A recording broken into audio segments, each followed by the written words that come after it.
iman, Pak. Ya, Yusuf kuat iman. Nah, saya tidak tahu kalau para bapak hasil Ramadan kuat iman tuh. Diajak, dipaksa oleh si raja. Faktanya Nabi Yusuf memilih kabur. Tapi sebelum kabur, Quran surat Yusuf indah bahasanya. Idha hammat bihi wa hamma biha. Ketika Zulaiha tergila-gila kepada Yusuf, wa hamma biha, dan Yusuf pun sama-sama tertarik kepadanya. Jadi sudah sama-sama. Jadi salah persepsi kalau Nabi Yusuf tidak punya nafsu. Bohong gitu mah. Dia pemuda. Ya, dua-duanya sudah ada ketertarikan, hanya muncul kalimat dari Allah, laula an ra'a burhana rabbih. Coba kalau Yusuf tidak melihat rambu-rambu petunjuk dari Tuhannya bahwa itu haram, itu adalah kesesatan. Makanya Nabi Yusuf setelah dapat rambu dari Allah kabur. Nah, maka dikejar sama Siti Zulaiha, robeklah baju Nabi Yusuf dari belakang. Nah, begitu buka pintu, suaminya sudah ada di depan pintu. Kata Nabi Yusuf, saya tidak melakukan ini. Ini adalah istri dari Tuan Raja yang berkehendak. Saya tidak bisa cuci tangan dari persoalan ini, saya harus kabur. Di sidang, Pak, di sidang, jika robek dari depan, Yusuf yang salah. Jika baju Yusuf yang robek dari belakang, maka istri Raja yang salah. Kesimpulannya, kita tahu istri Raja lah yang menantang ya untuk mencoba merayu Yusuf. Akhirnya tidak berhasil. Nah, bisa dibayangkan ketika Yusuf hilang itu kecil, kanak-kanak, dia sudah jadi raja, Nabi Yakub belum ketemu juga. Bayangkan, ini kerinduan luar biasa, kesabaran luar biasa dari Nabi Yakub, bagaimana dia bisa bertemu dengan anaknya. Ketika terjadi kemarau panjang tiba, ya, warga Mesir antri minta sembako, persis kayak ibu-ibu antri minyak goreng gitu ya. Nah, antri. Nah, Bunyamin dibawa. Apa yang terjadi di luar dugaan oleh si 10 bersaudara, ternyata karung atau tas atau ransel bagian milik Bunyamin itu direncanakan sama Yusuf dimasukkan sukatan ya milik raja. Dan terjadi pengumuman sukatan raja hilang, ada yang mencuri. Digeledah semuanya dan ternyata sukatan ada di kantongnya Bunyamin. Lalu ditahanlah Bunyamin. Dengan demikian Nabi Yakub kehilangannya tidak lagi satu, tapi kehilangan dua. Ya hilang Yusuf, ya hilang juga adiknya. Inilah ayat yang diungkap oleh Quran di surat Yusuf ayat 83-87. Kita bacakan. A'udzu billahi minasyaitonir rajim. Qala bal sawwalat lakum anfusukum amra fasabrun jamil asallah. Nah, tolong digarisbawahi kalimat asa. Asa ini menjadi tema pengharapan. Harapan dari Nabi Yakub. Asallahu ayyatiyani bihim jami'a innahu huwal alimul hakim. Yakub berkata, hanya dirimu sendirilah yang memandang baik perbuatan yang buruk itu. Kata Nabi Yakub, maka kesabaran yang baik itulah kesabaranku. Mudah-mudahan Allah mendatangkan mereka semuanya kepadaku semuanya. Dialah yang maha mengetahui lagi maha bijaksana. Jadi maksud Nabi Yakub, satu saat aku yakin akan bertemu lagi semuanya dengan Yusuf dan Bunyamin. Ini harapan. Maka di ayat 87, si anak yang 10 ini disuruh mencari, Pak. Disuruh mencari. Catatan saya, 10 anak Nabi Yakub ini yang dijuluki nanti dengan nama Bani Israel. Ya. Loh, kenapa si 10 putra Yakub itu dinamai Bani Israel? Bani itu anak laki-laki. Israel itu orang yang dikasihi. Israel terjemahnya orang yang dikasihi. Itu sebetulnya julukan pemberian dari Allah untuk Nabi Yakub. Jadi Nabi Yakub dijuluki Israel. Apa itu? Kekasih Allah. Kalau Nabi Muhammad apa julukannya? Halo, Habibur Rahman. Nah, makanya di PTDI masjidnya Habibur Rahman. Itu kekasih yang Maha Rahman. Nabi Yakub mah Israel, ya. Jadi Isra itu orang yang dikasihi. 10 anak ini dijuluki Bani Israel, anak laki-lakinya Israel. Artinya maksudnya anak Yakub. Nah gitu. Kalau Israel hari ini siapa? Israel yang hari ini yang sadis, yang membantai dan terus menjajah Palestina siapa?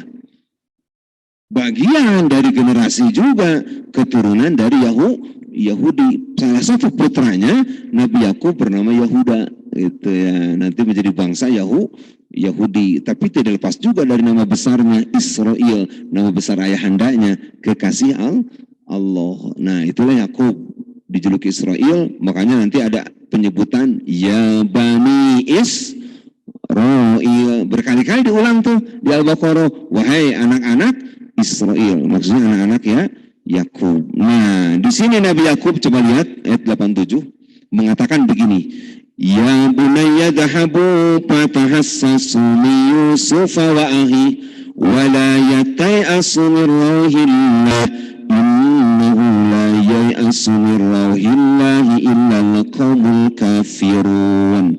Hai anak-anakku, pergilah kamu, maka carilah berita tentang Yusuf dan saudaranya, dan janganlah kamu berputus asa dari rahmat Allah. Sesungguhnya tidak yang berputus asa dari rahmat Allah melainkan kaum yang kafir. Jadi ada sanksi hukuman dari Nabi Yakub. 10 saudaranya ini disuruh mencari Yusuf sampai di mana dan diketemukan keberadaannya. Kata Nabi Yakub, jangan berputus asa. Nah, jangan berputus asa, karena hanya orang kafir yang suka berputus asa. Saya mengambil pelajaran dari Nabi Yakub, apa pelajarannya? Jangan berputus asa, karena yang suka putus asa adalah orang kafir. Mari kita buktikan, sesusah-susahnya orang Islam hidup, jarang sampai dia melakukan bunuh diri. Jarang itu. Tapi sekaya-kayanya dan sesukses-suksesnya orang kafir, ketika mereka gagal, rata-rata bunuh diri. Di Jepang viral praktek putus asa, bunuh diri dengan sebutan harakiri. Benar atau gosip ini? Fakta atau gosip? Fakta ya. Jadi di Jepang itu kalau gagal, frustasi, bunuh diri aja. Disebutnya harakiri. Kenapa tidak harakanan? Ya itu sudah sebutan. Nah kita tahu ada direktur Hyundai dulu ya, direktur Hyundai, bos Hyundai yang pertama menjatuhkan diri dari lantai 13. Padahal bos, uangnya banyak. Kalau benar kekayaan itu bikin senang, kenapa dia harus bunuh diri? Terus ada pengusaha Amerika dulu, namanya siapa? Menekan pistolnya ke kepala. Padahal dia juga miliarder, banyak uangnya. Kemudian kita tahu Michael Jackson, bukan Jackson ya. Matinya apa matinya? Overdosis Pak. Ternyata popularitas tidak bikin Michael Jackson bahagia, malah dia overdosis. Anggap saja dia bunuh diri. Satu lagi, katanya dulu ada artis cantik, Marilyn Monroe. Apa itu para bapak? Apanya saya namanya? Nah, itu bunuh diri juga pada akhirnya. Overdosis, ekstasi. Ternyata kecantikan, popularitas, kekayaan tidak menjamin orang itu bahagia. Buktinya mereka bunuh diri. Kata Nabi Yakub, yang suka putus asa hanya orang-orang kafir. Berarti kita haram berputus asa, dan kalimatnya adalah asa di ayat tadi ya. Asa. Jadi asa itu bahasa Arab. Asa itu sebuah cita-cita, sebuah harapan. Nanti lawan dari asa adalah putus asa. Nah, jadi asa itu bahasa Arab. Mudah-mudahan. Nah, dan kita tidak boleh berputus asa. Satu, Pak. Kedua, kisah istri Fir'aun yang ingin merawat bayi Nabi Musa. Ini pun menggunakan pengharapan, ya.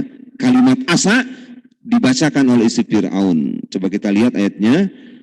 وقالت امرأة فرعون قرة عين لي ولك لا تقتلوه عسى. Nah, muncul kalimat asa. Asa an yanfa'ana aw nattakhidhahu walada wa wahum la yash'urun. Dan berkatalah si Fir'aun, iya, bayi ini adalah penyakit mata hati bagiku dan bagimu. Janganlah kamu membunuhnya. Mudah-mudahan ia bermanfaat pada kita, atau kita ambil ia menjadi anak. Sedang mereka, kata Allah, tidak menyadari. Surat Al-Qasas ayat 9. Dalam cerita panjangnya, Fir'aun mimpi buruk. Mimpi buruk karena ada dalam mimpinya itu calon bayi dari salah satu Bani Israel yang akan menjadi lawannya, yang akan merontokkan kekuasaannya. Maka mimpinya itu diimplementasikan dengan instruksi dari pihak kerajaan, kalau begitu semua bayi laki-laki harus dibunuh. Benar, dijalankan. Makanya ibunya Nabi Musa khawatir, karena dia laki-laki juga bayinya. Nah, muncul ilham dari Allah agar dihanyutkan bayinya itu. Nah, makanya dihanyutkan ke sungai. Ternyata peti ini nyangkut di pemandian Fir'aun, yang saat itu istrinya Siti Asyah sedang penasaran, ada peti yang hanyut. Begitu dibuka, bayi diambil, dibawa ke istana, ke kerajaan. Fir'aun kaget. Itu bayi siapa yang dibawa? Laki atau perempuan?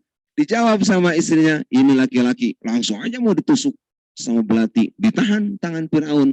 Lalu muncul kata-kata, qurrata ayun li walak. Jujur ya, cina. Wahai orang Sunda, Kang Fir'aun, gitu ya. Jujur, anak ini benar-benar menyejukkan mataku dan mata engkau.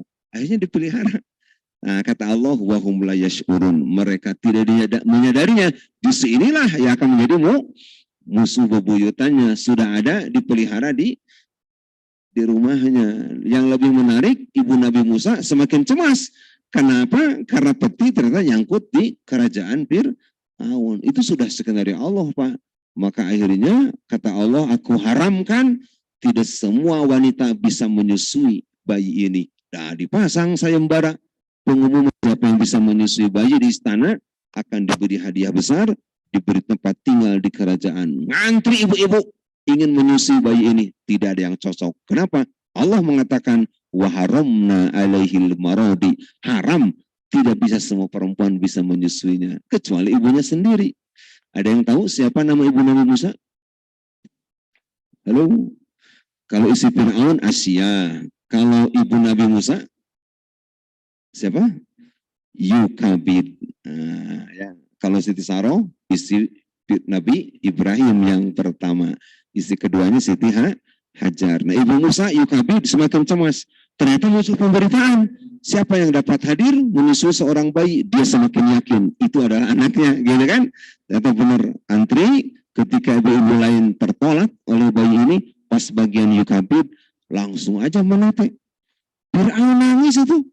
Terharu sekian lama menanti calon ibu yang pas, ternyata cuma dia yang bisa menyusuinya. Jadi alhamdulillah ibunya ketemu lagi sama Musa dalam keadaan digaji, kemudian diberi tempat di kerajaan. Itu rahasia Allah luar biasa ya. Ini kisah menarik tentang keimanan yang harus kita yakini. Itu satu ya, dua tentang isi Fir'aun. Akhirnya dirawatlah Nabi Musa dengan harapan dia menjadi orang yang bermanfaat. Harus kita punya harapan. Ketiga, berikutnya para bapak, kisah sedih pemilik kebun yang kikir. Ini juga bisa dibaca lengkapnya, silahkan di surat Al-Qalam. Pendek cerita gini. Ini pemilik kebun beberapa bersaudara. Saking kikirnya, tidak mau ada orang miskin, orang fakir hadir ketika musim panen. Akhirnya dalam satu keadaan mereka musyawarah agar kita tidak diserbu sama orang-orang miskin, mending kita cina panen teh di malam hari saja. Nah gitu. Mereka berencana panen anggur di malam hari. Apa yang terjadi para bapak? Begitu datang ke kebunnya sudah hancur, gosong, terbakar. Nah, karena Allah tidak ridho, mereka punya niat buruk, ingin menghardik anak-anak atau orang-orang miskin. Nah, mereka menyesal, Pak. Nah, mereka menyesal. Penyesalan mereka diabadikan di surat Al-Qalam dalam ayat yang saya cantumkan di sini. Lalu kata mereka, qalu subhana rabbina inna kunna zalimin. Mereka mengucapkan, Maha suci Tuhan kami, sesungguhnya kami adalah orang-orang yang zalim. Fa'aqbala ba'duhum 'ala ba'din yatalawamun. Lalu sebagian mereka menghadapi sebagian yang lain seraya celak mencela. Qalu ya wailana inna kunna taghin. Dibuka halaman sebelah. Mereka berkata, aduhai celaka kita, sesungguhnya kita ini adalah orang-orang yang melampaui batas. Nah, di ayat berikut muncul kata-kata asa. Muncul kata-kata asa dari mereka. Apa kata mereka? Asa rabbuna ayyubdilana khairan minha inna ila rabbina ragibun. Mudah-mudahan Tuhan kita memberikan ganti kepada kita dengan kebun yang lebih baik daripada itu. Sesungguhnya kita mengharapkan ampunan dari Tuhan kita. Artinya si pemilik kebun yang kikir ini menyadari kesalahan, kekeliruannya, dan berharap semoga Tuhan kita mengganti dengan yang lebih baik. Ajaran Nabi gimana? Ajaran Rasulullah sallallahu alaihi wasallam. Kalau kita kena musibah, berdoalah. Apa doanya? Allahumma ajirni bi musibati wa ahlifli khairun minha. Ya Allah, beri aku ganjaran dari musibah ini, ya, dan ganti dengan yang lebih baik. Itu ajaran Nabi, mengambil dari ayat ini. Selanjutnya, yang poin keempat, kisah perintah berperang di masa Nabi Muhammad sallallahu alaihi wasallam. Di mana-mana Pak, kalau perang itu pada takut. Karena resiko perang apa? Mati. Jika tidak hidup ya mati. Tapi kemarin yang demonstran banyak ya. Para mahasiswa tidak takut mati. Tidak ada, mereka mah anak muda sih. Ya pada berani aja kencang. Nah, ada perintah di zaman Nabi itu berperang. Dan nanti perangnya terjadi perang Badar. Dan perang Badar terjadi di bulan Ramadan. Luar biasa ya. Nah, kenapa harus berperang? Ya ditindas, dijajah. Maka wajib membela harkat martabat dari penjajahan. Terjadilah perang, tapi mereka takut perang. Di ayat yang disebutkan Al-Baqarah 216, Bapak Ibu ya. Kutiba alaikumul qitalu wa huwa kurhun lakum wa asa lagi disebut wa asa an takrahu syai'an wa huwa khairul lakum. Kemudian wa asa an tuhibbu syai'an wa huwa syarrul lakum wallahu ya'lamu antum la ta'lamun. Diwajibkan atas kamu berperang, padahal perang itu adalah sesuatu yang kamu benci. Boleh jadi kamu membenci sesuatu padahal ia amat baik bagimu, dan boleh jadi pula kamu menyukai sesuatu padahal ia amat buruk. Allah mengetahui sedang kamu tidak mengetahui. Jadi yang kita cintai belum tentu baik. Yang kita benci, yang kita tidak sukai belum tentu buruk. Dalam kehidupan kan begitu. Ya, kita mencintai malah buruk. Kita benci malah menjadi baik. Dulu ada semboyan benci tapi rindu, ya, itu ditulis di angkot gitu ya dulu, ya. Benci tapi rindu, malah benar, malah jadi kawin gitu kan ya, yang dibenci itu. Nah, dulu saya tidak tahu para bapak gimana waktu nikah. Benci tapi rindu atau apa? Nah, ini menarik para bapak ya. Nah, terakhir kisah kekejaman Fir'aun. Langsung saya bacakan aja. Qala Musa liqaumihi. Nabi Musa berkata kepada kaumnya, Ista'inu billah. Kalian minta tolong saja kepada Allah. Wasbaru, dan bersabar atas kekejaman Fir'aun. Kata Nabi Musa, Innal arda lillah. Bumi ini milik Allah. Yurisuha man yasha. Allah akan mewariskan, mempusakakannya kepada hambanya yang dia kehendaki min ibadihi. Wal akibatul muttaqin. Akibat yang baik akan diterima oleh orang-orang yang bertakwa. Pada ayat berikut, kata umat Nabi Musa, qalu, mereka berkata, Uzina min qabli an ta'tiyana. Kami disiksa sebelum engkau datang ke sini, wa min ba'di ma ji'tana, dan setelah engkau datang. Jadi sebelum datang disiksa, setelah datang Nabi Musa disiksa lagi oleh Fir'aun. Apa kata Nabi Musa? Qala, kata Nabi Musa, asa, mudah-mudahan Rabbukum, Tuhan kalian, ayyuhlika aduakum, membinasakan musuh kalian, wa yastahlifakum fil ar, dan menjadikan kalian penguasa di muka bumi, payangduru kaifa ta'malun. Perhatikan apa yang akan kalian nanti perbuat. Sepenggal kisah-kisah singkat ini kita jadikan sebuah referensi, rujukan betapa kita harus banyak pengharapan kepada Allah Subhanahu wa taala. Kalau hari ini kita menghadapi kesulitan, menghadapi goncangan, menghadapi kesusahan, ya, menghadapi sesuatu yang tidak menyenangkan, harapkan ya kepada Allah, mudah-mudahan kedepannya menjadi lebih baik. Gitu Pak. Ya, jadi kita ketika menghadapi sulit, jadikan Ramadan sebagai bulan pengharapan, tentu saja melalui doa. Nah, terakhir saya sampaikan doa Rasulullah Sallallahu Alaihi Wasallam, ya, atau sabda Nabi di sini, salah satu, ada 3 kelompok la turaddu da'watuhum, jika mereka berdoa tidak akan ditolak doanya. Ini penting. Siapa itu? Yang pertama dan utama kata Nabi, yang tidak akan ditolak doanya adalah al-imamul adilu, para pemimpin yang adil. Jadi kita harus merindukan hadirnya pemimpin yang adil. Kenapa? Doanya tidak akan ditolak. Ketika rakyatnya susah, pemimpin yang adil akan berdoa, ya Allah, sejahterakan rakyat saya. Maka insya Allah rakyatnya akan sejahtera. Kenapa? Karena doa pemimpin yang adil tidak akan ditolak. Rindu pemimpin yang adil? Rindu enggak? Rindu, berdoa kepada Allah. Ya, nanti kita akan diberikan pemimpin yang adil. Ya, insya Allah. Kedua, siapa yang doanya tidak akan ditolak? As-shaimu, yang sedang saum, hatta yuftiro, sampai dia berbuka. Sedang saum ini saat ijabah doa. Ya, dan yang ketiga, wada'watul madlum, doanya orang yang teraniaya.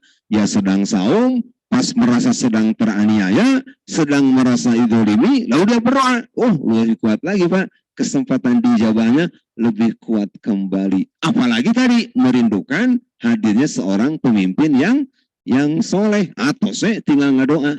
Ya siapa tahu atau Pak, kedepannya Allah mengijabah doa kita. Hadirnya pemimpin yang adil, kita rindu doa para pemimpin akan didengar, diijabah Allah SWT.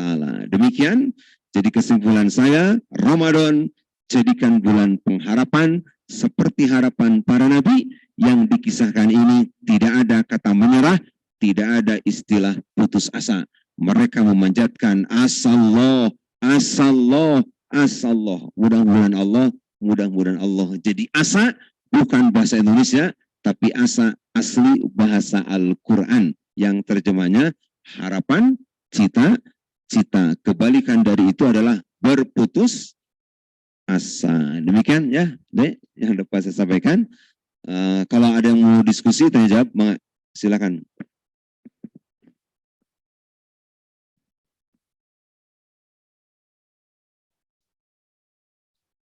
Terima kasih kami ucapkan kepada Ustadz atas materi yang telah disampaikan. Semoga materi yang telah disampaikan menjadi sebuah pelajaran buat kita semua untuk menjalani kehidupan sesuai dengan tuntunan dari Allah dan Rasulullah. Selanjutnya marilah kita masuki sesi tanya jawab. Bagi jamaah kami persilakan untuk mengajukan pertanyaan, baik yang di masjid maupun yang di virtual.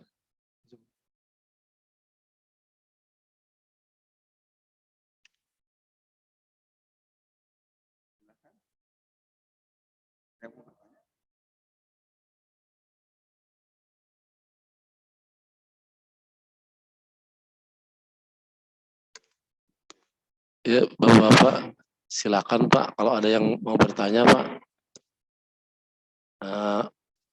Mohon izin Pak Ustadz, saya bertanya. Saya kemarin ini Pak Ustadz mendengarkan dari berita ya bahwa di banyak negara itu, di negara lain itu ada juga negara-negara yang malam harinya itu sedikit sekali. Ya tentu saja mereka juga punya harapan. Bahkan ada yang hanya dalam satu hari itu cuma 2 jam malamnya, Pak. Nah, pertanyaan saya, kalau begitu apakah mereka bagaimana saumnya dengan hanya 2 jam? Malamnya 2 jam, kemudian juga ada yang 4 jam. Nah, itu berarti kan lama sekali mereka melaksanakan ibadah saum. Tadi Pak Ustadz mengatakan orang yang saum itu tidak ditolak saumnya. Berarti apakah artinya itu yang lama sampai berapa jam itu ada yang 22 jam, berarti lebih cepat lagi Pak Ustadz dikabulkannya doanya. Seperti itu Pak Ustadz. Harapannya kan juga mereka juga pasti harapannya ingin seperti kita Pak. Terima kasih. Tentu saja terkait doa, sebuah harapan akan dimohonkan kepada Allah menurut mereka hidup di wilayah dan di situasi kondisinya masing-masing. Doa Nabi Yunus, apa yang dia baca kepada Allah? Karena dia ingin keluar dari perut ikan itu. Nabi Yunus hanya mengatakan dalam waktu yang singkat di kegelapan samudra, di kedalaman laut. Dia hanya mengakui kesalahannya saja. La ilaha illa anta. Subhanaka ini kuntu minaz zalimin. Aku yakin tiada Tuhan selain Engkau. Aku mengakui Maha Suci Engkau ya Allah. Saya adalah orang zalim. Simpel sekali kata-kata Nabi Yunus ini, tapi didengar Allah. Seikan ini langsung naik ke permukaan dan dimuntahkan.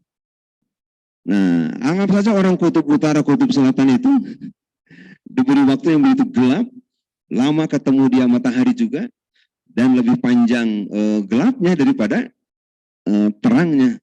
Nah, Allah telah memberikan cara untuk mereka hidup di sana dengan situasi iklim yang ada, tetapi walaupun singkat mereka dalam persoalan waktu siangnya, tetapi lebih banyak lama malamnya, berarti mereka akan lebih lama lagi untuk berdoanya. Tapi jangan khawatir, karena ini sudah kehendak Allah, akhirnya mereka tetap hidup juga. Orang hidup di kutub utara, orang hidup di kutub selatan. Mereka sebentar saja mereka melihat matahari, tapi Allah sudah menakdirkan hidup dan terbukti mereka hidup. Kalau mereka hidup berarti bisa saum, bisa saum walaupun saumnya lebih lama. Rata-rata di Eropa ya lebih lama kan? Saumnya lebih lama di Eropa, lebih lama itu ya. Itu saya ada teman di Jerman itu lebih lama saumnya. Berarti kesempatan mereka berdoa menjadi lebih panjang dan lebih banyak kembali. Jadi kita kembalikan saja kepada qada dan qadar Allah, dimanapun manusia berada, selama dia hidup, berarti Allah memberikan hidup, memberikan cara, dan memberikan peluang untuk dijabah doa. Kalau kita menilai mereka kasihan ya, tidak seperti Indonesia, ya, kan kita berimbang nih, terbit matahari, lamanya malam, enak. Mereka akan diberikan kesenangan nanti di surga Jannatul Naim. Nah gitu ya. Jadi yang merasa memiliki keterbatasan, kebahagiaan akan diberikan nanti di surga Jannatul Naim. Karena apa? Karena dunia adalah sementara. Gitu mungkin Pak Gugun jawaban saya. Mohon izin Pak Ustadz. Tadi kan ada yang sampai 22 jam siangnya Pak Ustadz. Nah, apakah kalau misalkan orang Muslim dari kita yang ada di daerah Khatulistiwa pergi ke sana, apakah saumnya juga harus sama sampai 22 jam gitu? Kayaknya lama sekali tuh Pak Ustadz. Iya, kita mah diberi keringanan di Quran. Paman kana minkum maridun aw ala safarin faidatun min ayamin ukhur. Kalau kamu sakit dan dalam keadaan safar, kamu jangan saum, ganti saja di hari yang lain. Nah, jika nanti Pak Gugun ditugaskan takmira ke Kutub Utara, tong saum di Dituna. Nah, kita sebagai orang yang safar, orang yang safar, gitu ya. Ini kemudahan dari agama. Karena apa? Yuridullahu bikumul yusra. Allah menginginkan kemudahan, wala yuridu bikumul usra. Tidak menginginkan kesulitan. Tapi untuk orang sana, mereka sudah terbiasa dengan iklim waktu. Tentu saja bukan sekedar waktu saum ya, waktu sholat juga mereka memperkirakan. Sudah memperkirakan jam berapa mereka duhur, jam berapa mereka asar, maghrib, isya, demikian subuh. Sudah dikondisikan kondisi waktu-waktunya juga gitu. Mohon maaf Pak Ustadz, sedikit lagi Pak Ustadz. Kalau umpamanya saya itu menetap di sana. Ini kan umpamanya. Dapat istri di sana gitu ya. Ya, apakah tetap harus 22 jam gitu Pak Iya, Ustaz? iya. Saumnya gitu Pak Ustaz. Siap. Ya kan definisi menetap dalam fikih itu orang tidak bisa lagi jamak qasar kalau sudah menjadi menetap di sana. Salah satu ciri menetapnya itu ditetapkan oleh para ulama, dia berkeluarga lagi di sana, punya istri di sana. Selama dia safar sekalipun bertahun-tahun itu dia jamak qasar. Di sini yang ditugaskan 5 tahun di sana tugas, itu tetap dia sebagai pendatang, sebagai tamu. Maka dia tetap dalam wilayah safar, dia bisa jamak qasar, bisa tidak saum, gitu kan? Nah, gitu kan? Kapan ngodoanya? Tidak mungkin, bayar fidyah berarti. Nah, tapi kalau ternyata kita nikah dengan orang sana, berarti Allah akan memberikan kondisi, kita pun akan punya fisik, ya, dan badan, dan memiliki imun seperti orang sana. Selama Allah memberikan hidup, pasti akan hidup. Yang tidur saja 308 tahun hidup. Ashabul Kahfi 309 tahun, kata Allah hidup saja dalam keadaan tidur. Tidak ada yang beri makan itu. Dengan kehendak Allah mereka hidup di gua, tidak ada yang berikan makan. Tidur tapi hidup. Gitu. Kebesaran Allah itu. Oke. Sebelah sini nggak ada? Assalamualaikum. Oke, siapa? Assalamualaikum. Bismillah, Pak Haji Munif di sini hadir. Bismillahirrahmanirrahim. Assalamualaikum warahmatullahi wabarakatuh. Assalamualaikum. Ini Pak, saya cuma ingin mengklarifikasi aja Pak. Ada katanya nih, wah orang itu, seseorang gitu Pak ya, berhati suci Pak. Misalkan gitu kan, kata-kata itu Pak, berhati suci. Padahal kalau ya kita menilik ke diri kita sendiri nih Pak. Terkadang-kadang kita ini kan punya hawa nafsu Pak. Ada aja pikiran dengki, ya Pak, iri, walaupun semua itu tentunya mengalami kecamuk dalam ini dengan adanya kita punya keimanan lah Pak ya, akidah, ada keimanan, dan itu wah ini nggak benar gitu Pak. Apakah kalau kita mempunyai sesuatu hal yang seperti itu Pak, saya pikir sih sebetulnya itu adalah ya wajar-wajar aja Pak ya, karena itu kan kita ada yang namanya nafsu yang digoda setan Pak ya. Apakah itu berarti kita tidak suci atau gimana gitu Pak? Itu aja sih Pak arti daripada kata bahwa seseorang itu wah suci gitu. Demikian Pak. Terima kasih. Assalamualaikum warahmatullahi wabarakatuh. Yang disucikan dan suci itu kita harus sudah sepakat saja, itu hanya para malaikat. Itu aja. Jadi hanya malaikat yang suci, tidak ada hawa nafsu ya. Mereka taat. Nah, kita mah diberi nafsu, diberi agama, diberi taat. Jadi kompilasi manusia mah ada taatnya, ada maksiatnya, gitunya, ada baiknya. Jadi kita bukan setan yang buruk melulu, tapi kalau setan itu diberinya maksiat, tidak ada taat. Kita mah ada maksiat, ada taat, ada dosa. Nah, oleh karena disuruh ibadah. Nah, hebatnya di sini kita akan melakukan harap-harap cemas kepada Allah. Merasa keliru, istighfar lagi. Merasa salah, taubat lagi. Tidak ada orang suci kecuali malaikat. Jawabannya seperti itu. Kita masuk ditakdirkan kata Nabi, al-insan mahalul khata wan nisyan. Manusia itu tempatnya salah dan lupa. Manusiawi, lupa, salah, istighfar aja, taubat. Makanya ada muncul kata-kata mohon maaf. Ya, di Sunda hapunten. Kenapa? Karena sebagai mahalul khata wan nisyan. Jadi mentahkan saja oleh kita, nggak ada gitu orang yang suci. Sekalipun para biksu, para rahib, toh mereka mengaku suci, akhirnya kejebak juga dengan kumpul-kumpul kamu di underground gerejanya itu, lalu melahirkan bayi-bayi yang katanya mereka menjaga kesucian, tidak kawin, tapi tidak bisa melawan kodrat dari Allah. Mereka harus nikah, harus berketurunan, harus berpopulasi dan sebangsanya. Gitu. Oke.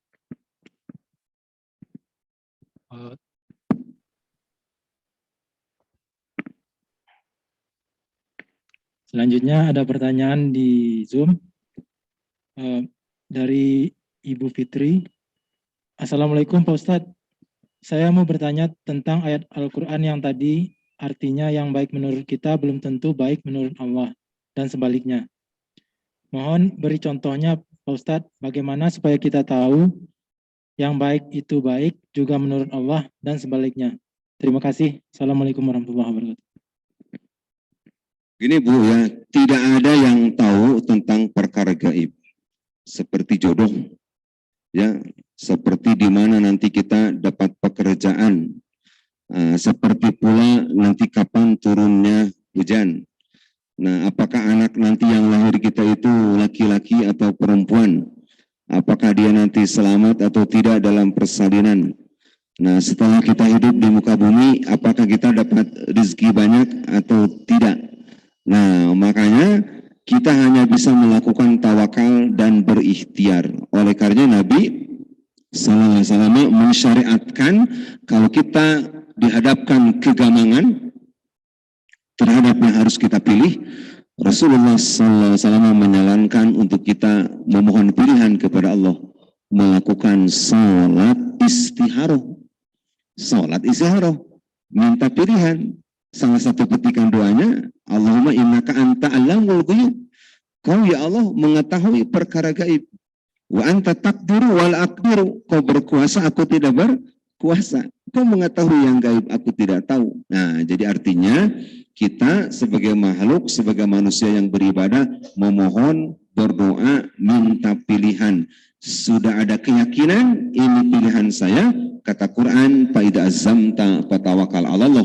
Kalau sudah bulat dengan pilihan kita, tinggal bertawakal kepada Allah. Walaupun tentu saja deg-degan masih ada, was-was masih ada, manusiawi. Jadi tentu saja di sini asa itu sebuah harapan. Asa itu mudah-mudahan. Bagaimana cara menentukan baik dan buruk? Kita secara ilmu, secara naluri, secara insting bisa membedakan. Secara hasil studi, hasil sekolah bisa membedakan mana baik dan buruk. Tapi ke depannya kita tidak tahu bahwa yang baik ini malah menjadi buruk dan yang kita buruk menjadi baik. Maka akhirnya standarnya kekuatan, doa, harapan, tawakal kepada Allah. Ketika dipilih sang pemimpin itu baik. Misalkan kan, ya, dari apanya? Ketika dipilih baik, janji-janji kampanyenya baik.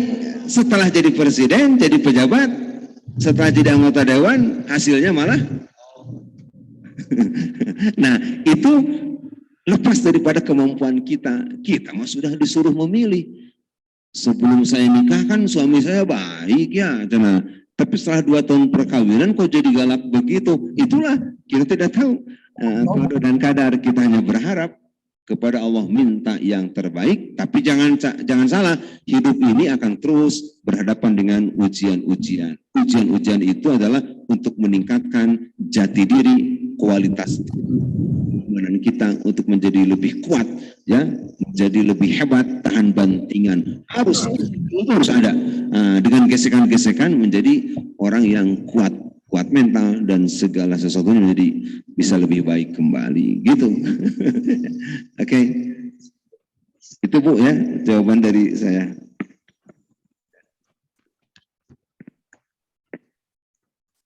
Selanjutnya ada yang mau bertanya lewat Zoom dari Bapak Budi Agung.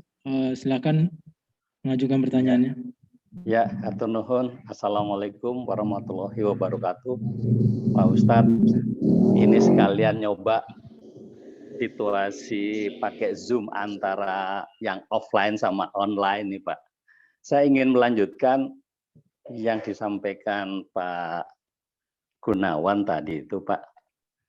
Memang semakin kita ke utara maupun semakin ke selatan, matahari itu di saat-saat tertentu ya, pada saat musim panas, masa musim panas itu di utara itu bisa terangnya itu benar Pak, 22 jam, bahkan lebih ekstrim lagi nggak akan pernah matahari tenggelam Pak. Jadi terus saja kelihatan ada suatu desa kecil di sana mataharinya tidak pernah tenggelam Pak di daerah utara. Nah, dengan suasana seperti itu yang disampaikan Pak Gun tadi kan seakan-akan orang itu ya nggak akan pernah berbuka puasa, jadi saum terus. Misal ada istihad dari para ulama, bagaimana kalau dimaksimalkan ya udah puasa maksimal 20 jam. sehari 4 jamnya boleh berbuka kemudian sahur. Ya hanya itu aja Pak, ini hanya sebagai pemikiran manusia dan lain-lain hanya Allah yang tahu. Kita kan nggak mengerti. Begitu aja Pak Ustadz. Assalamualaikum warahmatullahi wabarakatuh. Ya, Pak Haji Budi Agung, memang benar tepat sekali. Makanya tadi saya bilang, ketika mereka harus sholat duhur, asar, maghrib, isya, dan subuh, mereka akan mendengar patok ulama di sekitarnya. Jadi mengkondisikan, jadi waktu-waktu sholatnya mengkondisikan di waktu tersebut. Nah, benar sekali. Makanya kaitan saum mereka pun akan mengkondisikan diri sesuai dengan fatwa dari para ulamanya yang bersangkutan. Jadi di wilayah hukumnya masing-masing. Kita sudah punya waktu, mereka juga punya waktu. Kebijakan saum, kebijakan ibadah pasti akan ada dan mengikuti orang alim di sekitarnya. Sepakat Pak Haji Budi. Terima kasih untuk melengkapi pembahasannya. Hatur nuhun. Hatur nuhun sami-sami. Ya.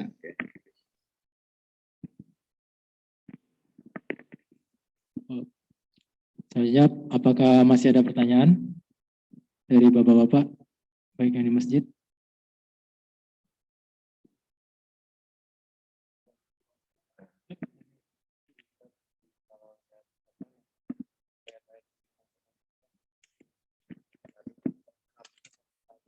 Gitu ya. Kenapa kok nggak pilihan katanya? Ini harapan itu bedanya apa sama doa gitu ya? Kenapa nggak pakai kata Allahumma atau Robbana gitu? Nah, sedangkan kadang kita mungkin ya kaitannya sama apa budaya Arab sama budaya kekinian kita ya. Kadang kita kalau di medsos kan berdoanya di medsos nih. Apa sedang menghadapi manusia tapi pakai Robbana atau Allahumma gitu. Sedangkan kalau ini kalau dilihat tipe kata-katanya kan ngomongnya ke sesama manusia, mudah-mudahan Allah gitu, bukan dalam bentuk doa gitu kali ya. Gimana Ustaz? Asa itu dalam bahasa Arab untuk memberikan sebuah gambaran kondisi, ada pengharapan yang digantungkan.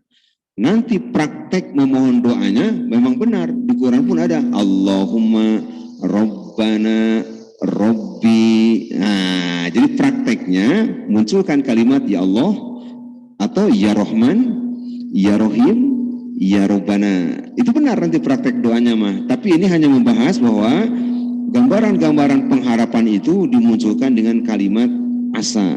Nah, seperti di Ali Imran ayat 26.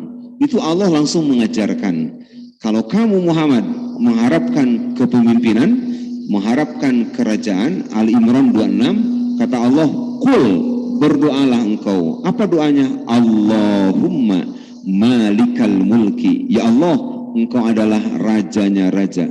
Tu'til mulka man tasha. Kau memberikan kerajaan, kekuasaan kepada orang yang kau kehendaki. Wa tanzi'ul mulka mimman tasha. Kau juga akan menarik, mencabut kerajaan, kekuasaan dari orang yang kau kehendaki. Wa tu'izzu man tasha. Kau memuliakan orang yang dikehendaki. Wa tudhillu man tasha. Kau menghinakan orang yang kau kehendaki. Biyadikal khair, di tanganmu lah segala kebaikan. Innaka ala kulli syai'in qadir. Sesungguhnya engkau maha berkuasa atas segala sesuatu. Allah langsung memberikan contoh di sana, Allahumma. Itu langsung redaksi kalau langsung berhadapan dengan Allah. Nabi Musa dan lain-lain menggantungkan harapan kepada Allah. Prakteknya Robbana, Allahumma dan sebangsana. Ya, gitu. Kang.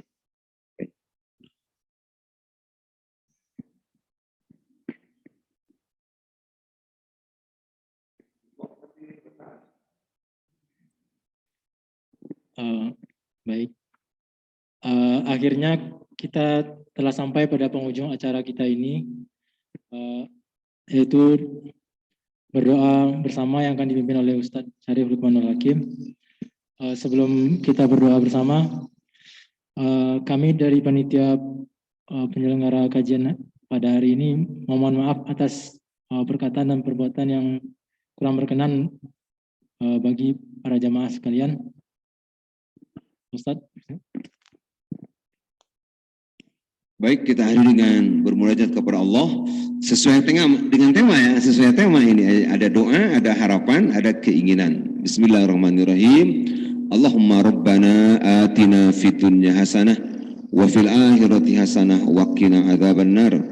Allahumma rabbana hab lana min azwajina wa dhurriyyatina qurrata a'yunin waj'alna lil muttaqina imama. Allahumma afriq alaina sabran wa tawaffana muslimin. Ya Allah, limpah curahkan kepada kami kesabaran, wafatkan kami sebagai seorang muslim.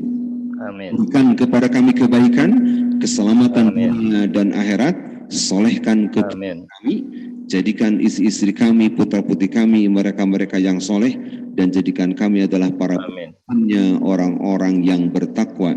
Allahumma malikal mulki tu'til mulka man tasha wa tanzi'ul mulka mimman tasha wa tu'izzu man tasha wa tudhillu man tasha biyadikal khair innaka ala kulli syai'in qadir. Subhanakallahumma wa bihamdika asyhadu an la ilaha illa anta astaghfiruka wa atubu ilaik. Walhamdulillahirabbil alamin. Assalamualaikum warahmatullahi wabarakatuh. Waalaikumsalam warahmatullahi